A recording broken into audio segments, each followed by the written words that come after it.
نايلومي مصنعت مصحف قدسنا كم تنصنع صنحنا كاب يوحنس شمونته كاب فقدي 40 كلتن 50 شعاتن زلو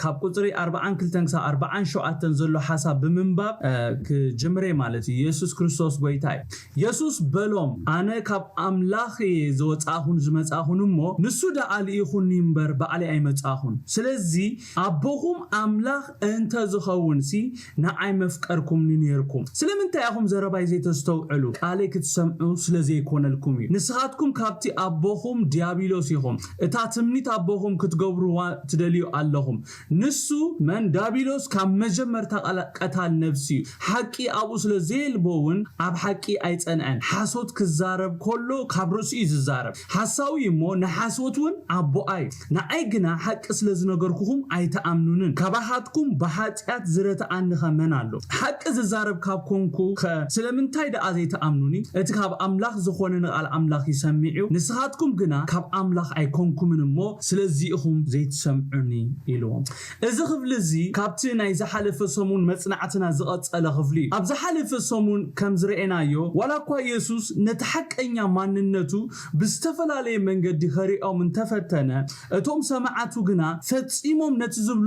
نتزبلوم زلو نجر كم زي تردقوم رينا نيرنا ابزي لومي نصنعو خفلون تمساسالي نجر كغبر كولو انا يسوس نريو زلنا اذا خفلزي كجمر كولو انتي بمبالي جميرو يسوس بلوم يلي زجمر امين دو كل غيزي اتتزارباي وساني امين ابزي اتتزارابي يسوس سلازخونه نابتي يسوس زبلو خنقلب عزيو عقداسينا امين نتي يسوس زبلو كتسمعن كتئززون بمجمرتا يسوس من مخانو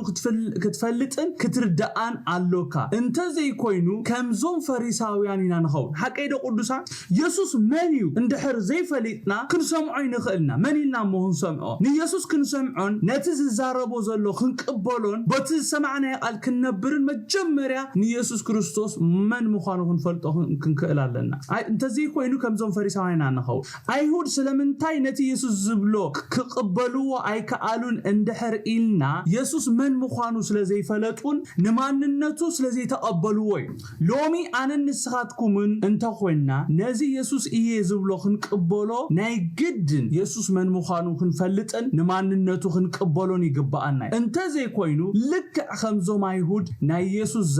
زربا طراي كوينو كترف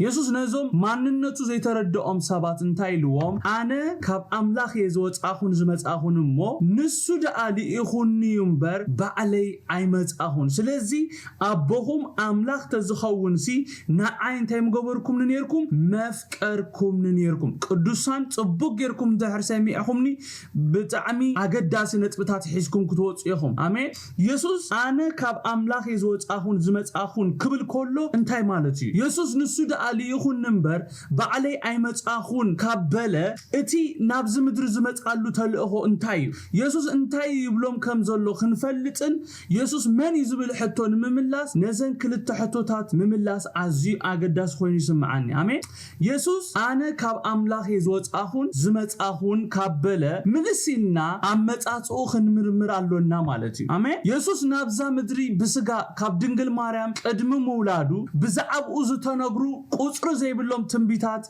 ام مصحف قدسنا تصحيفهم درخبو مينا نخلو تنبيتات كنطقسم دحر جميرنا كنود بزح عمتات يكدلينا نتن زي حاتتنا كلت حتوتات نمملاس غنا زتوسنو خطقسي مالتي اتي زوصاخو زبل قال وسانه قالي قدسان ايوبا انتو يتنتنو نير اندار استبيلكم لو اتي زوصاخو زبل قال ترغوم ويدما انتا يبلالو اندحر يلكمني قدسان بزعبا مبقولي ززارب زلو امين بزعبا اوريجنا يسوس يزارب زلو غويتا يسوس انا كاب املاح يزوصاخون زمصاخون كبل كولو بحصير انتاي زبلوم زلو اندحر إلنا مبقولي املاح يزبلوم زلو امين ناتي جماري اما حصناي ماريام ايكونن جميري زبلوم زلو يسوس اتزبلوك ساكندي حقي نمرغغاص نتي بزعبو استصحف صحفات كنمرمرو ازي اگداسي نبي سياس قدم لدته كريستوس قدم 700 ابيلو بزعبا اول ማልዳ ኢየሱስ ኣብ ትንቢት ኢሳይያስ 7:14 ከምዚሉ ተነብዩ ነይሩ አሜን ስለዚህ እግዚአብሔር ባዕሉ ትእምር ትኽበኩም ኢሉ እነሆ ድንግል ክትጠንስ ወደኻ ክትወልድያ ስሙውን አማኑኤል ክትሰምያ ኢሉ ተነብዩ ነይሩ እዚ ቃል ድማ ኣብ ወንጌል ማቴዎስ ምዕራፍ 1 ቁጥር 18 ካብ 18 23 ብኢየሱስ ተፈጽሙ አሜን ናብ ማቴዎስ 18 ናብ ማቴዎስ 1 ካብ 18 23 ከይና ነንብብ ኮለና ከምዚበ ልደት ኢየሱስ ክርስቶስ ከምዚዩ አዲኡ ማርያም ዮሴፍ ተሓጽያ ኾላ ከይተራኸቡ በመንፈስ ቅዱስ ጠኒሳ ተረኽበት ዮሴፍ ሕጽያ ጻድቅ ሰብ አይነበረሞ ብህቡእ ከሓድጋ ሓሰበንበር ክገልጻ አይፈተወን ንሱ እዚ ክሓስብ ኮሎ እነሆ መልአኽ እግዚአብሔር ብሕልም ተረአዮ ከምዚሉ ዮሴፍ ወዲ ዳዊት እቲ ሕጽይትኻ ማርያም ጠኒሳቶ ዘላ ካብ መንፈስ ቅዱስ ሞ ንሙሳዳ አይትፍራህ ወዲ ክትወልድያ ንሱኻ ንህዝቡ ካብ ሓጢያቶም ከድሕኖም ሞ ስሙ ኢየሱስ ክትሰምየኻ እዚ ሁሉ እቲ እግዚአብሔር ብነቢይ ተዛረበ ክፍጸም ኮነ ከምዚ ዝብል እነሆ ድንግል ክትጠንስ ወዲ ክትወልድያ ስሙኻ አማኑኤል ክብሉም ትርጉሙኻ አምላኽ ምሳናይ ሃሌሉያ መልአክ እግዚአብሔር ብዛዕባ እቲ ማርያም ጠኒሳቶ ዘላ ዮሴፍ ክነግሮ ኾሎ እንታይ ልዎ እቲ ሕጽይትኻ ማርያም ጠኒሳቶ ዘላ ካብ መንፈስ ቅዱስ ሞ ንሙሳዳ አይትፍራህ አሜን ወዲ ክትወልድያ ንሱ ኸአን ህዝቡ ካብ ሓጢያቶም ከድሕኖም ሞ ስሙ ኢየሱስ መድሒን ዓለም ክትሰምዮ ይኻይልዎ ክብርን ጎይታ ይኹን ኢየሱስ ምስ ማርያም ኮነ ምስ ዮሴፍ ዘራኽቦ ነገር ምንም የለ ማርያም ሓንቲ ዝገበረቶ ኣብ ነገር እንታይ እንደሕር ኢልና እቲ ፍቃድ አምላኽ ኣብ ህይወታ ክፍጸም ፈቂዳ ካል ኩሉ ስራሕ እግዚአብሔር ነይሩ ማርያም መልአክ እግዚአብሔር መጽዩ ምስተዛረባ እቲ ዝኸበዳ ሕቶ መልሲ ድማ ሲኢናትሉ ዝነበረት ሕቶ እንታዩ ወዲ ከይፈለጥኩ ከመይሉ ይከውን ዝብል ሕቶ ይነሩናታ ሕቶ መልአክ እግዚአብሔር ነዚ ሕቶ ክምልሰላ ኾሎ ኣብ ሉቃስ 1:35 እንታይ ልዋ እቲ መልአክ ከመሊሱ መንፈስ ቅዱስ ክወርደኪ ኃይል ልዑሉን ከጽልለኪ ስለዚህ ከአት ዝውለድ ቅዱስ ወዲ አምላክ ክባሃሊ አሜን ና ኢየሱስ ክርስቶስ ኦሪጂን ጋዲ አሜን መበቆሉ እግዚአብሔር አሜን ማርያም እቲ አእምሮ አገቢትዎ ዝነበረ ሕቶ በኸምዚ መልሱላ መልአክ ገብርኤል እነኹ ኢላሳኻ እነኹ አነ ባሪያ እግዚአብሔር ከምቲ ዘረባኻ ይኹነላ ኢላ ተሰማሚ አምስተ ሐሳብ እግዚአብሔር ስለዚህ ዋላኳ ከማንም ሰብ በትናይ ሙላድ መስርሕ እንተሓለፈ ትሽዓተ ወርሒ ኣብ ማሕፀናይ ማርያም እንተሓደረ ኢየሱስ ብሁሉ ፉሊ ከምቲ ክነንብቦ ጸናሕና ኢየሱስ ቅዱስ ወዲ አምላኽ አሜን ወዲ አምላኽ ማለት አቡ አምላኽ ዩ ማለት ክብርን ጎይታ ይኹን መበቆሉ ኦሪጂኑ አምላኽ ዩ ማለት ኢየሱስ ክርስቶስ ጎይታ ነቢ ኢሳይያስ ብዛዕባ ኢየሱስ ኣብ ብዙሕ ቦታ ተነብዩ ኩሉ ተስተነበየ ድማ ብኢየሱስ ሓደ ከይተረፈ ተፈጽሚ ካል ነቢ ኢሳይያስ ብዛዕባ ኢየሱስ ክንበኾሎ ኣብ ትንቢት ኢሳይያስ 9:6 ከምዚሉ ነይሩ ሕፃን ተወሊዱና አሜን ወዲ ተዋሂቡና ሞ እቲ ግዛአቱ ኸአ አመንኩብ እዩ ስሙን ግሩም መካር ብርቱ አምላኽ አቦ ዘለዓለም መስፍን ሰላም ክስመይሉ ተነብዩ ነይሩ አሜን እግዚአብሔር ጽቡቅ ጌርኩም ስምዑኒ እቲ ዝውለድ ሕፃን ተራ ሕፃን ከም ዘይኮነ መን ምዃኑ ህዝቡ መታን ከስተብህሉ ኢሉ ገና ኢየሱስ ናብ ዝምድሪ ብስጋ ከይተገልጸ ኾሎ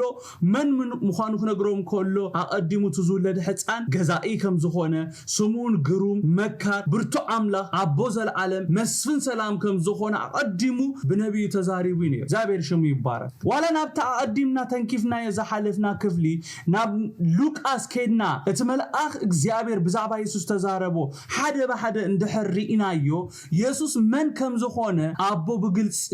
ብግልጽ ክንሪኦ ንኽእልና እግዚአብሔር ሽሙ ይባረክ ተባረክ ተደሃው እንታይ ብልሲ ብሳዲሰይቲ ወርሒ ብላብ ሉቃስ ብሳዲሰይቲ ወርሒ ገብርኤል መልአክ ናብ ናዝሬት እትበሃል አዲ ገሊላ ናብ ሓንቲ ድንግል ካብ አምላኽ ተለኣኸ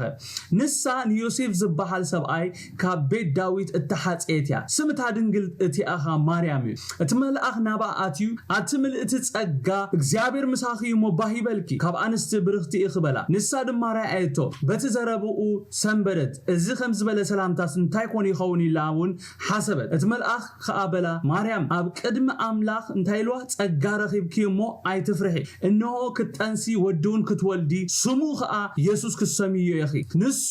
አቢ ኸውን ወዲ ልዑሉን ክባሃል አሜን እግዚአብሔር አምላኽ ድማ ዝፋን አቡኡ ዳዊት ክቦዩ ንሱ ኣብ ቤት ያዕቆብ ንዘለዓለም ክነግስዩ መንግስቱ ኸአ መወዳታ የብላ ክብርን ሽሙ ይሁን ኣብዚ እንታይና ንርኢ ዘሎና ኢየሱስ እንታይ ከም ዝኸውንን ገና ከይተወልደ ኾሎ ብዛዕባኡ ዝተነገረ ቃሊና ንርኢ ዘሎና ኢየሱስ ዓቢ ከም ዝኸውን ወዲ ልዑሉን ከም ዝበሃል እግዚአብሔር አምላኽ ድማ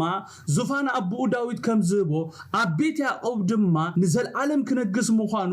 ንመንግስቱ ድማ መወዳእታ ከም ዘይብላዩ ኣብዚ እግዚአብሔር ብዛዕባ ኢየሱስ ተዛሪቡ ኢየሱስ ሱቕሊ ኮነን ኣነ ካብ አምላኽ ዝወጻኹ ኢሉ ዝብል ዘሎ ቅዱሳን ከምኡ ስለ ዝኾነ እዩ እቲ ሓቂ ኢየሱስ ኣብዚ እቲ ሓቂ ነዚ ህዝቢ ዝነግሮ ዘሎ ቶም ሰማዓቱ ይእመንዎ ኣይእመንዎ ይቀበልዎ ኣይቀበልዎ እቲ ሓቂ እቲ ኢየሱስ ዝበሎ ክብርን ሽሙ ይኹን አሜን ኢየሱስ እቲ ሁሉ ብርክ ክሰግድ ኩሉ ልሳኑን ንኽብር አምላኽ ኢየሱስ ጎይታይ ክብል ይስተባሃለሉ አሜን ኣብ ትንቢት ኢሳይያስ ምእራፍ 45 ቁጥሪ 22-23 እግዚአብሔር አቦ ከም ዝኢሉ ብዛዕቡ ተዛሪቡ ነይሩ አነ አምላኽ ኢሉ እግዚአብሔር አቦ ባዕሉ ካልኻ የልቦንሞ አቱም ወሰናት ምድሪ ኩልኻትኩም ናባይ ተመለሱን ደሓኑን ቃል ጽድቂ ካብ አፈይ ወፂሞ ኣይክምለሱኒ ኩሉ ብርክ ክሰግደለይ ኩሉ ልሳን ካብ ኣይክምህልዩ ኢለ ብርእሰይ መሓልኩ ኢሉ ናብ ፊልጵ ኬድና ምእራፍ 2 ካብ 9-11 ኸይና ክንንብብ ኮለና ሐዋርያ ጳውሎስ ብዛዕባ ኢየሱስ ክርስቶስ ክጽሕፍ ኮሎ ከምዚ ኢሉ ስለዚ ኸኣ ኣብ ሰማያትን ኣብ ምድርን ኣብ ትሕቲ ምድርን ዘሎ ኩሉ ብርኪ ብስም ኢየሱስ ምእንቲ ክንብርከኽ አሜን ልሳን ዘበለውን ንኽብር እግዚአብሔር አቦ ኢሉ ኢየሱስ ክርስቶስ ጎይታ ምዃኑ ክእመን እዩ አምላኽ ናብ ልዕሊ ኩሉ ልዕል ዘበሎ ካብ ኩሉ ስም ልዕል ዝበለ ስም ዝሃቦ ይብለና ካብዚ ቃል ንርድኦ ነገር እንታይ እዩ ኢየሱስ ማዕረ አቦ ክብሪ ክወስድ ኮሎ ናንሪ አሜን እዚ ድማ ኢየሱስ መን ምዃኑ እቲ ዝብሎ ሓቂ ከም ዝኾነ እዩ ዝቃል ሓቂ ዘረጋግጸልና ኢየሱስ ክርስቶስ ጎይታይ አሜን ናብ ትንቢት ኢሳይያስ 44 ቁጥሪ 6 48-12 ከምኡ ናብ ራእይ 22-13-16 ከይና ንብብ ኮለና እቲ አቦ አኔ ዝብሎ ኢየሱስን ከም ዝኾነ ኢና ንሪ እግዚአብሔር ይመስገን እግዚአብሔር አቦ ኣብ ትንቢት ኢሳይያስ 44 ቁጥሪ 6 48-12 ከምዚ ኢሉ እግዚአብሔር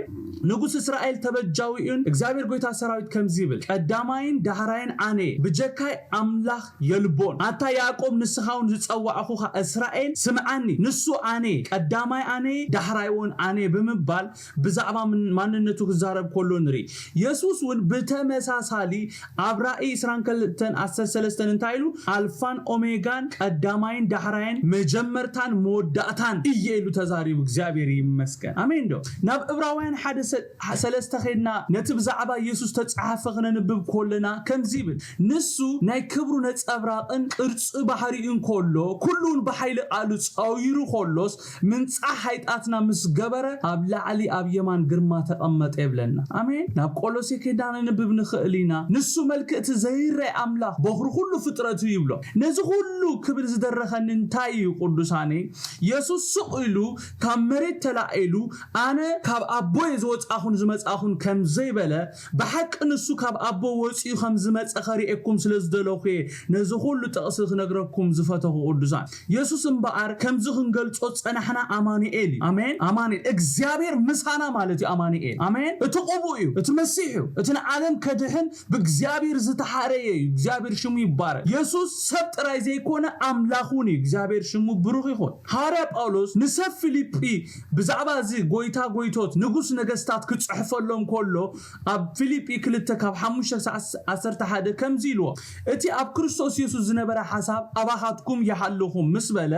ንሱ ብመልክዕ አምላኽ ክነሱ ነቲ ማዕረ አምላኽ ምዃን ማለት he is equal with God ይዝብለና ዘሎ ጎይታ ኢየሱስ ክርስቶስ ማዕረ አምላኽ ይዝብለና ዘሎ እግዚአብሔር ይመስገን ነቲ ማዕረ አምላኽ ምዃን ከም ምንዛ አይራአዮን መልክ ባዕርያ ወሲዱ ርእሱ አሕሰረ ሰቡን መሰለ ብንብረቱን ከም ሰብ ኮይኑ ተረኸበ ርእሱ ክሳብ ሞት ኣትሓተ ክሳብ ሞት ኣብ መስቀል ኳዳ ተዓዘዘ ስለዚህ ኸኣ ኣብ ሰማያትን ኣብ ምድርን ኣብ ትሕቲ ምድርን ዘሎ ሁሉ ብርኪ ብስም ኢየሱስ ምእንቲ ክንብርከኽ ልሳን ዘበሎ ንኽብር እግዚአብሔር አቦ ኢሉ ኢየሱስ ክርስቶስ ጎይታ ምዃኑ ክእመን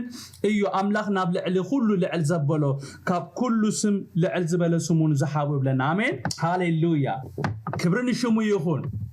ናብ መዝሙር 2:7 ማቴዎስ 1:18 ማቴዎስ 3:17 26 ካብ 63-64 ዮሐንስ 3:16 14:28 ሮሜ 1:4 ኸይና ንብብ ኮለና ኢየሱስ መን ምዃኑ ኢየሱስ መን ይዝብል ሕቶ መልሲ አቡን ረክብና እግዚአብሔር ይመስገን አሜን አብዘን ዝጠቀስናየን ምዕራፋት ኢየሱስ ወደ አምላክ ምዃኑ በግልጽ ተጻሒፉናል ስለዚህ ጎይታ ኢየሱስ አነ ካብ አበይ ዝወጻኹን ዝመጻኹን ክብል ኮሎ አነ ወደ አምላኬ መበቆለይ ዘርአይ ናተይ ዲኤንኤ ናይ እግዚአብሔር ይዝብሎም ዘሎ ኢየሱስ አነ ካብ አምላኬ ዝወጻኹን ዝመጻኹን ጥራይ አይኮነን ኢሉ አሜን ኢየሱስ ካብ አምላክ ከም ዝወጸን ዝመጸን ምስተዛረበ አልጊቡ ዝበሎ ነገር እንታዩ ንሱ ደአሊ ይኹን ንምበር ባዕለይ አይመጻኹን ስለዚህ አቦኹም አምላክ ተዝኸውን ሲ ናአይ መፍቀርኩምኒ ነርኩም ኢሉዎም ነሩ ሐቀይዶ ቅዱሳን እቲ ቀንዲ ናብ ዝምድሪ ዝመጻሉ ዕላማን በአር ንነፍስ ወከፍና ካብ ኃጢአትና ከድሕነናዩ ክብረቱ ሓዲጉ ርእሱ ባዶ ገይሩ ፍቃድ አቦ ክገብር ናብ ዝምድሪ መጽዩ አሜን መልአክ እግዚአብሔር ሓደ ካብትን ዮሴፍ ሕጹይ ማርያም ብዛዕባቱ ዝውለድ ሕፃን ማለት ኢየሱስ ኣብ ማቴዎስ 1:21 ዝተዛረቦ እንታይ እንደሕር ኢልና እዚዩ ስለምንታይ ኢየሱስ ተወሊዱ ስለምንታይ ኢየሱስ ክርስቶስ ናብ ዝምድሪ መጽዩ እቲ መልአክ እግዚአብሔር ንዮሴፍ ክነግሮ ኾሎ ንሪ ወዲ ክትወልድ ያይልዎ ንሱኻ ንህዝቡ ካብ ኃጢአቶም ከድሕኖም ይሞ ስሙ ኢየሱስ ክትሰምየኻ ማለት መድሓኒ አሜን እቲ ዘድሕን ክብርን ጎይታ ይኹን ኢየሱስ ንዓይን ንኣኻትኩምን ካብ ኃጢአትና ከድሕነና ይመጽዩ አሜን ኢየሱስ ነቲ ካብ ፍጥረት ጀሚሩ ካብቲ ዘፍቅረናን እነፍቅሮን አቦ ዝፈላለየና ኃጢአት ብሞቱ ክስዕሮ ከፍርሶ ናብ ዝምድሪ መጽዩ ክብር ነቲ ሰማይን ምድርን ዝፈጠረ እግዚአብሔር ሽሙ ብሩኽ ይኹን ዮሐንስ መጥምቅ ንኢየሱስ ንመጀመርታ ጊዜ ናብኡ መጽእ ኾሎ ምስራአዮ ብመንፈስ ቅዱስ ተደሪኹ ዝበሎ እንድሕር ተጠንቂቕና አንቢብናዮ ኢየሱስ ስለምንታይ ናብ ዝምድሪ ከም ዝመጸ ብግልጽ ይነግረናይ እንታይ ይብለና በዮሐንስ 1:29 ንጽባሕይቱ ዮሐንስ ንኢየሱስ ናብኡ መጽእ ኾሎ ረአዮሞ እነሆ ኃጢአት ዓለም ዘርሕቅ ገንሸል አምላክ በለ ይብለና ናብ ዮሐንስ 3:17 ዕብራውያን 7:27 ቀዳማ ዮሐንስ ምእራፍ 1:7 3:5 ኸይና ንብብ ኮለና ተልእኾ ኢየሱስ እንታይ ከም ዝኾነ ብግልጽ ይነግረናይ ኢየሱስ እምበዓር ከምቲ ኣብ ዮሐንስ 3:17 ተጻሒፉ ዘሎ ንዓለም ከድሕን ይመጽዩ አሜን ኣብ ዮሐንስ 3:17 እንታይ ይብለና አምላክ ንወዱ ዓለም ብኡ ክድሕን እምበር ንዓለም ክፈርዳስ ኣይለኣኾን ኢሉ ጎይታ ኢየሱስ ክርስቶስ ተልእኾ ኣሎኒ ዝብሎም ዘሎ ተላኢኸ መጽእ ዝብሎም ዘሎ እቲ ተልእኾይ ድማ ንዓኹም ነቶም አንጻሪ ትኸዱ ዘለኹም ንጥፍዓተይ ትጎዩ ዘለኹም ከድሕን መጽእ ዝብሎም ዘሎ እግዚአብሔር ሽሙ ይባረክ ከምዚ ክነንብቦ ጸናሕና ኢየሱስ ካብ አቦ ተቀቢልዎ ዝመጸ ተልእኾም በአር ንዓለም ናይ ምድሓን ተልእኾ ኢየሱስ ክርስቶስ ጎይታ ካል ካብዚ ክንሪኦ ጸናሕና ከይተዛረብ ኩሉ ከሓልፎ ዘይደሊ ነጥቢ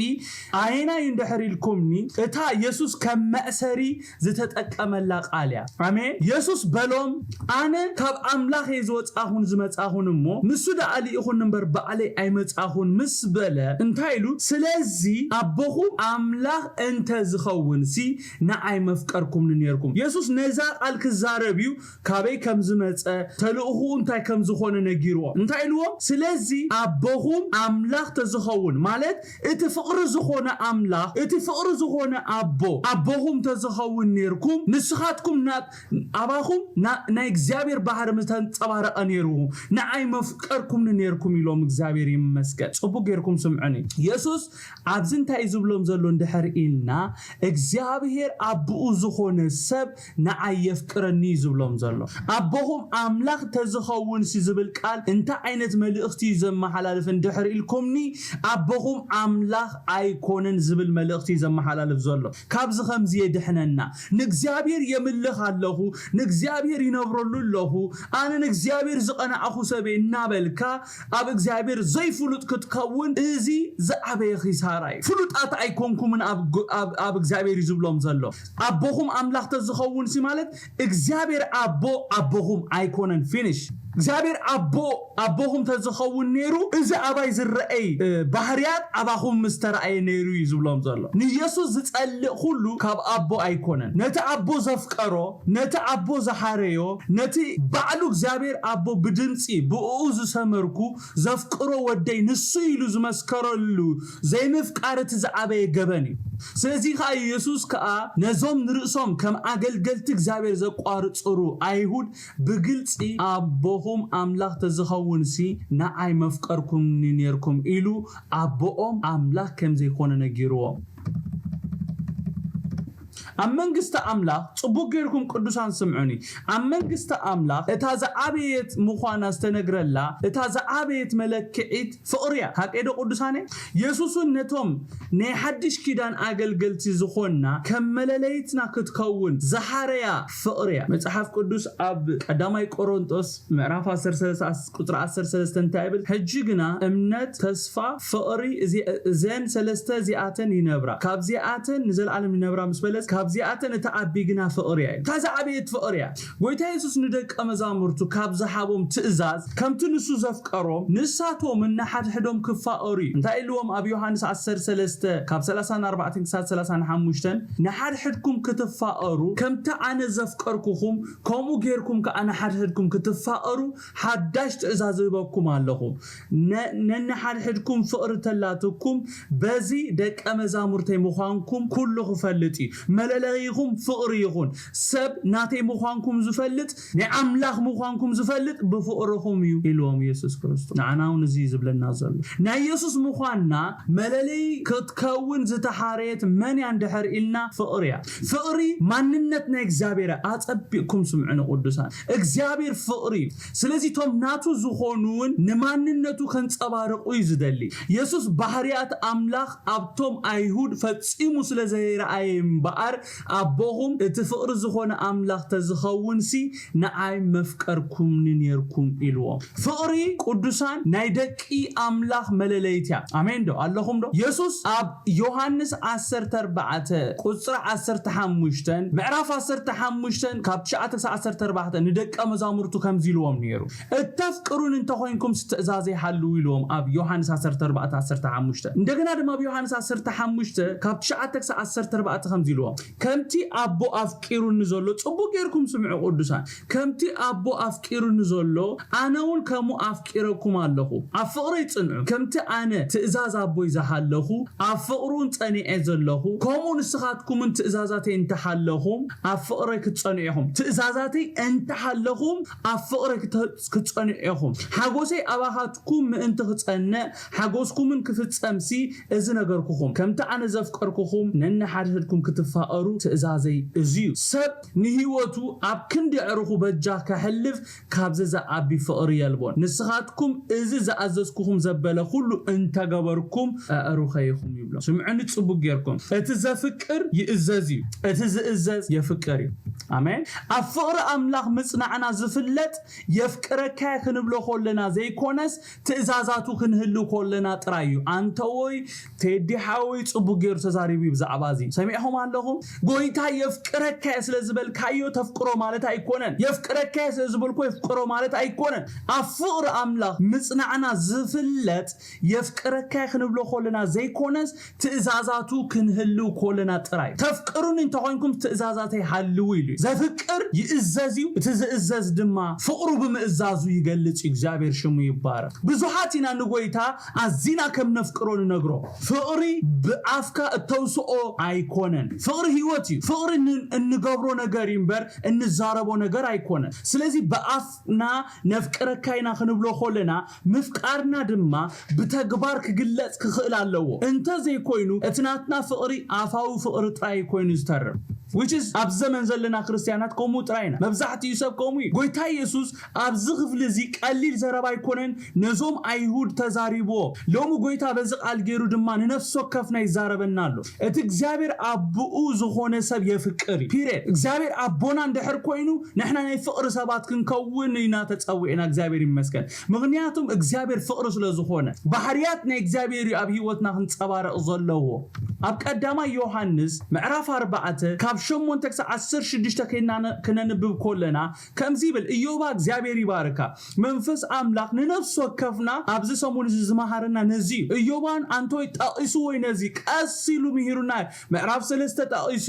አንሃ ምዕራፍ 4 ጣቂሶልኩም ኢየሱስ ክርስቶስ ጎይታ አምላክ ፍቅሪሞ እቲ ዘይ ፍቅር ነአምላክ አይፈልጦኒ ስምዑን ጽቡ ገርኩም ከቢድ ቃል ዮሐንስ ዘዛረብ ዘሎ አምላክ ፍቅሪሞ እቲ ዘይ ፍቅር ነአምላክ አይፈልጦኒ ፒሪድ አምላክ ብኡም እንቲ በህይወት ክነብር ይሉ ነተ ሓደ ወዱና ዓለም ብምልአሁ እቲ ፍቅር አምላክ ነአና በዝ ተገልጸትና አምላክ በዓሉ ስለዘፍቀረና ብናይ ሃይጣት መተዓረቕ ኸውን ይሉ ድማ ወዱ ስለሰደደልና ይንበር ንሕና ነአምላክ ስለዘፍቀርና አይኮነን እታ ፍቅር በዚአያ ምስበለ አቱም ፍቁራተይ አምላክ ከምዚ ገይሩ ካባፍቀረናስ አቱም ፍቁራተይ ነአና ይጎይታ ሎም ዘዛረበና ዘሎ ብናይ ዮሐንስ መንፈስ ሎሚ ነአና ይዛረበና ዘሎ አቱም ፍቁራተይ አምላክ ከምዚ ገይሩ ካባፍቀረናስ ንሕናው نحدحنا كنفاقر يقبأنا يو حدا كوانا أملاخ زرعيو كتو يلبون نحدحنا انت تفاقرنا أملاخ أبانا ينبر سمع أملاخ أبانا زبنبر معاسين دحر إلنا بفقرخن الملالس كلنا ترايو مننتو بحرياتو أبانا خقلس كله ترايو نحدحنا انت تفاقرنا إلو أملاخ أبانا ينبر فقرون أبانا تفتس آمين كم منفسوس لزحابنا نحنا أبو خم ننبر نسون أبانا خمز نبر بزينا نفلت oh my goodness إتي أبو نودو مدحان عالم كخوون كمز لأخو نحنا رئينا نمسكر اللونا يسوس ود أملاخ مخانو زأمن أملاخ أبو ينبر نسون أب أملاخ ينبر نحنا ونتا أملاخ أبانا زلاتو فقر فليتنايان آمين نايان اللونا أملاخ فقريو إتي أب فقر زنبر كا أب أملاخ ينبر أملاخون ينبر دقيمي نقرنا اللو أملاخ فقريو إتي أب فقر زنبر كا أب أملاخ ينبر أملاخون أبو ينبر ዮሐንስ እንታይሉ አምላክ ፍቅሪሞ እቲ ዘይ ፍቅርና አምላክ አይፈልጦኒሉ ነዚ ካበያም ጽይዎ ወይ ካበ ተማሂርዎ እንድሕር ኢልና ካብ ኢየሱስ ይተማሂርዎ ኢየሱስ ሱቅሊ ኮነ እነዞም አይሁድ አቦሁም አምላክ ተዝኸውን ሲ ነአይ መፍቀርኩምኒ ኢልዎ ኢየሱስ ባህሪያት እግዚአብሔር አቦ ጠንቂቁ ስለዝፈልጥ ይኮም ኢልዎ اسكالومي نفسنا نفس وكفنا بزقال غيرنا نفتش قدسان بحرياتنا يمنيو اب هيوتنا ننصبارق زلنا كمتي يسوس نبوس ترخو عن النسخاتكم منكم ني يسوس ابز مدر تاريخنا يكنا حلف يصاوعتنا يسوس يوحنس ابزي كننبو صنحنا قال اب قطر 16 خمزيلو نحناون نت املاخ ابانا زلاتو فقري فليتنايان امينايان قالونا املاخ انتايو فقريو ثانك يو اتي افقر نبر كأ أملاخ ينبر أملاخون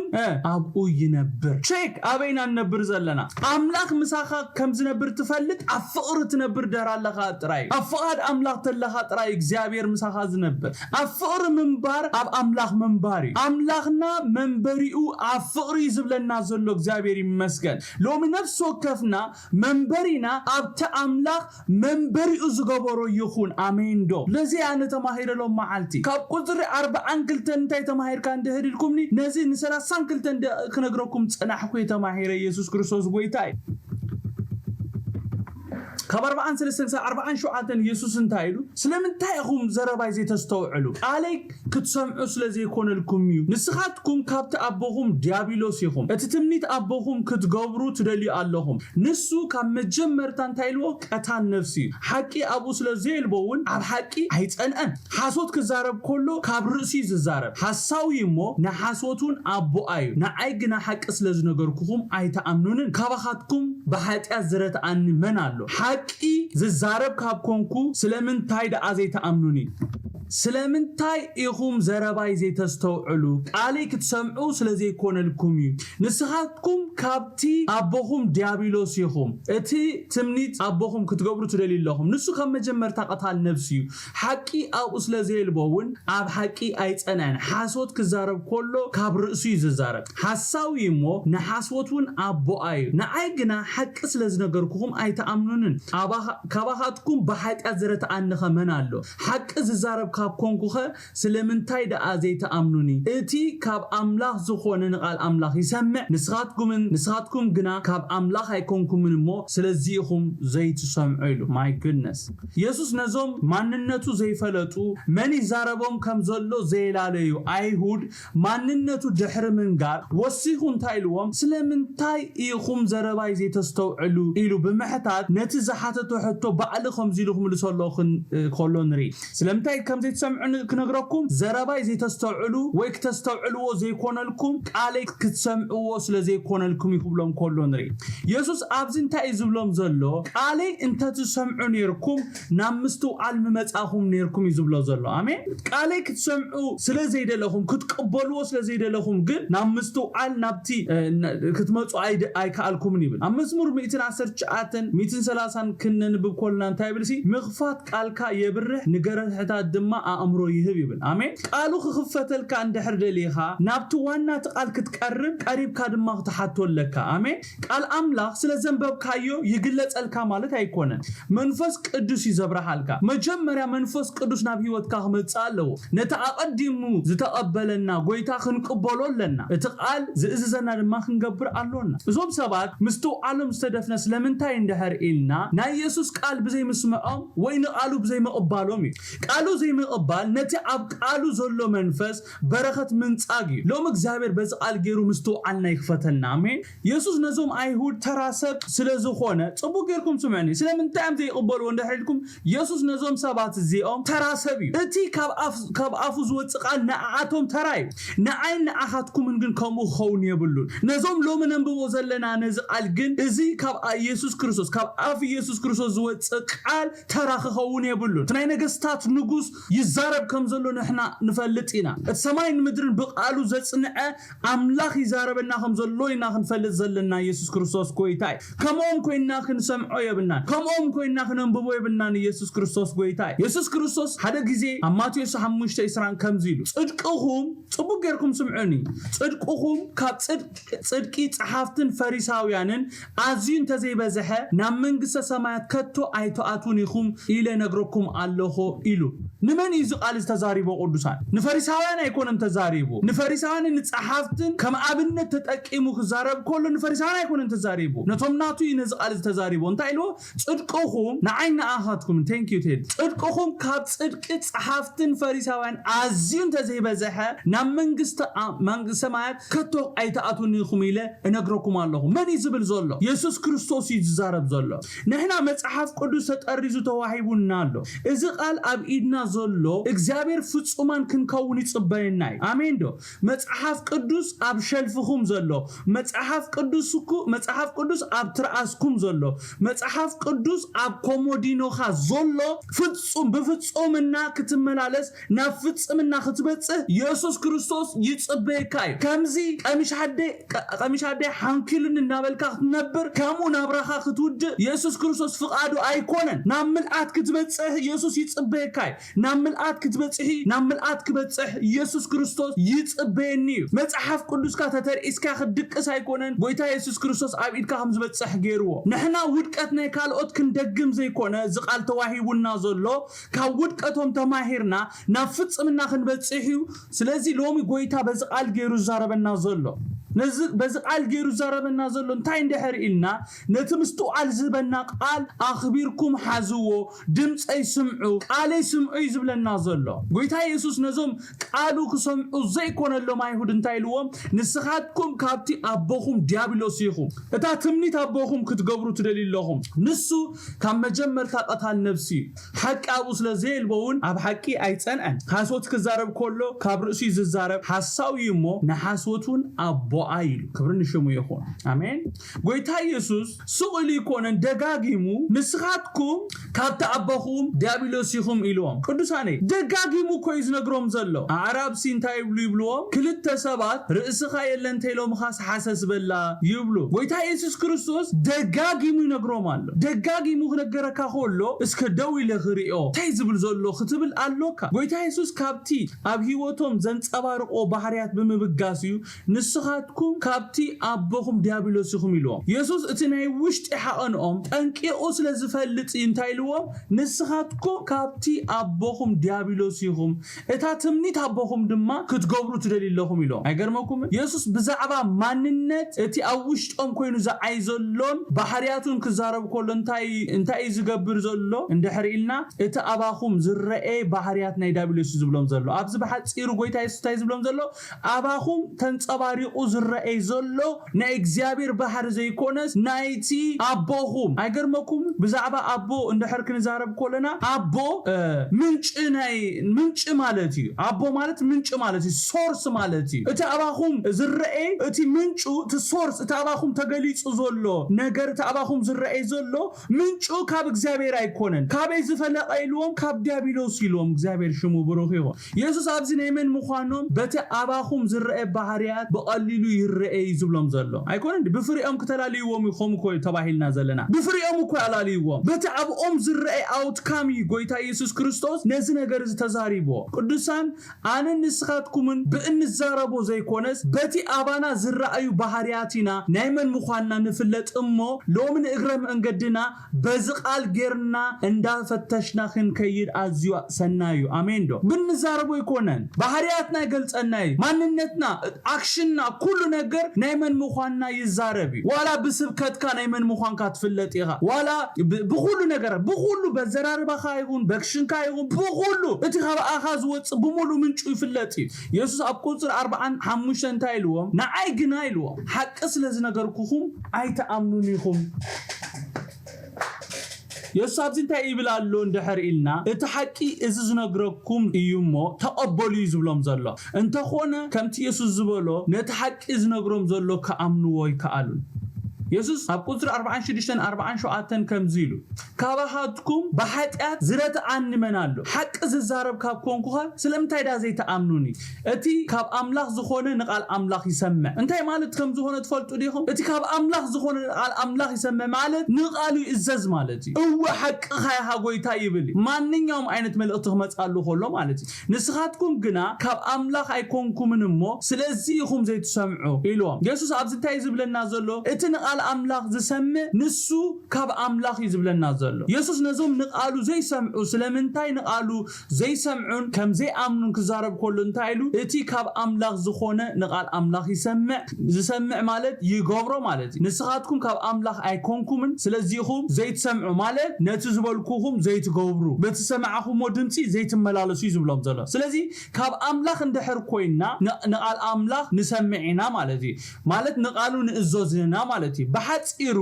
ካብ ኣምላኽ ምዃንና ንቓሉ ብምስማዕና ማለት በቲ ሰማዕና ቃል ሓቂ ብምንባር ከም እንፍለጥ እዩ ጎይታ ኢየሱስ ክርስቶስ ኣብዚ ዝነግረና ዘሎ ክብሪ ንሽሙ ይኹን ኣሜን ካብ 48-59 ድማ ከምዚ ይብል ኣነ ንርእሰይ ክብረት ኣይደሊነ እቲ ዝደልን ዝፈርድ ግና ኣሎ ቃለይ እንተሎ ንዘለዓለም ሞት ከም ዘይርኢ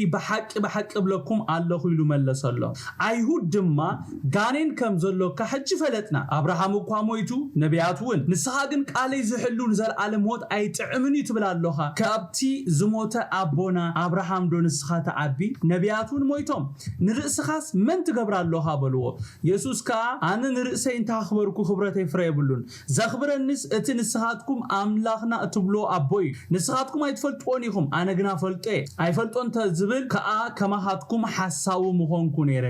ኣነ እፈልጦ ቃሉን እህሉ እየ ኣቦኹም አብርሃም መዓልታተይ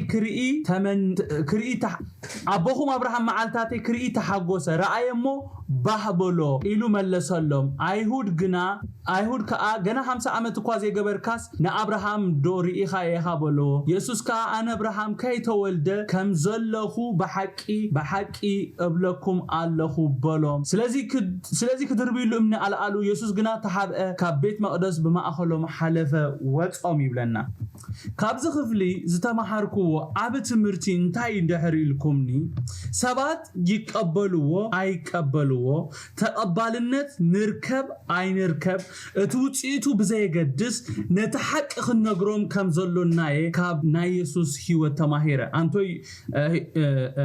حياب أملا يزارب نيرو بزعبا زينجا سميعهم لهم قدسان سبات يقبلونا أي قبلونا تقبلنت نركب أي نركب توتيت بزي قدس نتحق خنقروم كم زلو ناينا كاب زقال زينا نبب زلنا يسوس نزوم نتحق خصوم زيداليو كاب حقي عزيوم زرحاقو بتدقاقامي انتاي قبر نيرو اندحر إلنا اتازل حقي نقروم نيرو يسوس نحقي بزنقروم متقن اتوم نحق ازو سمعو انتاي قبرو نيرو اندحر إلنا مماليسوم نقويتا زقوي نقر يقبرو نيرو قويتا قن الامو كدحنوم سلزو هونا كي تحلل نتازل قال نتازل حقي مماليسو نقروم كولو نري بزح جيزي اندحر استبهي لكم حق نقروم كولو صبو غيركم سمعني بزح جيزي اندحر استبهي لكم حق خنقرنا كولو صلع لا يزبلنا حق ايديهم حق دي قدسان حق خنقرنا كولو صلع لا يزبلنا حق خنقرنا كولو وشطنا اتسمعنا يو نجر حق مخانو اكو انت مسكرلنا بقليلو خنقبلو غنا يكوننا حسيسينا نبل ابي اندحرينا حسيسي نبل ابي اندحر الناسي اب حقي اب حق كل غزي حسيسينا نبل خنقبلو صلع لا يزبلنا خبدبد يزبلنا وشطنا غير كوي مسكرلنا ايهود نتي زلو حقي زنغروم يسوس انتاي لمو سامراوي مخانكان غانينون كم زلو خان صبو نبل لنا بمبال نتي ززاربهم زنبره منفس املاح كصارفو خلو نتي صبقوم زدلي كبر يسوس كحسرو خلو نري نحق كنصد كلنا كمزوم ايهوداويان نيسوسنا نحسرو يسوس يتحقي بزعبه حق نزارب كلنا بزعبه يسوسنا نزارب زلنا حق خنغرنا خلو صلع لا يبلنا يحممنا تحق نسامخانا وشنا منفس املاح اندحر مسكيرنا مستحق نسماما عويت زفوس زلو عويت متعاي زلو عويت برخص زلو يسوس كريستوس غويتا هيوتنا خفوس اندحر كوينو حدارنا خفوس اندحر كوينو اغلغلوتنا خفوس اندحر كوينو نحقي كنسمع مسحق كنسماما علونا يسوس كريستوس غويتا يسوس قالي زحلو انتلو نزل عالم موت كم زيرئي بحقي بلكم الله خيلو مسبلوم انتاي يبلوم كم زلو زي تردو ما هيود انتاي لومو ايهود دما غانين كم زلوكا حج فلتنا ابراهام اكو مويتو نبياتو نسحقن قالي زحلو نزل عالم موت هيطعمني تبلالوها كابتو زموتنا ابونا ابراهام دو نسخات عبي نبياتون مويتم نرسخا من تغبرالها بولو وبلنا يسوس قالي زحلو نزل عالم موت ايطعمني كبل كولو ماننتو يزرئي زلو امين دو سيزي خايوم ايهود نرسخا من تغبرالها يلومو سيزي خايوم يسوس مستوم زموت ابراهامن زموتو نبياتون كنصاصرو جميرو من تغبرالها نسخا يلومو يسوس كريستوس قالي زسمع له بتبعات كمت ايوبا انتو يزبلو زنبره بتبعات قالي زسمع نزل عالم بقى كنبر يلو بتبعات ስለተዛረቦ من يحسخا خبلو خلو نري يسوس نتوم رئسها من تغبرالو خايلوم زحاتتو خملس كولن تايلو يسوس كا انا رئسي انت خبركو كبرتي فريبلون زخبرنس تنسخاتكم املاخنا تبلو ابوي نسخاتكم ايتفلطون يخم انا غنا فلطي ايفلطون انت زبل كا كما هاتكم حساو مخونكو نيره انا غنا فلطو قالون هلوي ابوهم ابراهام معلتاتي كري تحغوسه رايومو باهبولو إلو ملسولم امين لك يسوس بزعبه ابراهام طقيسو مستزاربه ايهود ني يسوس انتايلومو غنا 50 عمت اكو زي غبركاس ن ابراهام دوري خايلوم تمليسوم كحتو خلو نري غويتا نتي زتحاتو كملس كولن تايلوم ابراهام كيتولد خمزلخو بحقي ابلالو خيلو ناي اوتا ملسخوم كولو نري امين يسوس انا ابراهام كيتولد خمزلخو بحق كيتولد خمزلخو بحقي ابلكم الله مسبلهم نزي سمع ايهود بامنك حرمو امن خمزل علو نري يسوس غنا كابتوم دنغولا زحازو ايهود كم استحبن بماخلهم حليفو كم زوصن ينغرنا غويتا يسوس كريستوس بنغر كل يباركم صغو باريا غويتا يسوس دهار ادل كنبوينا اداكم على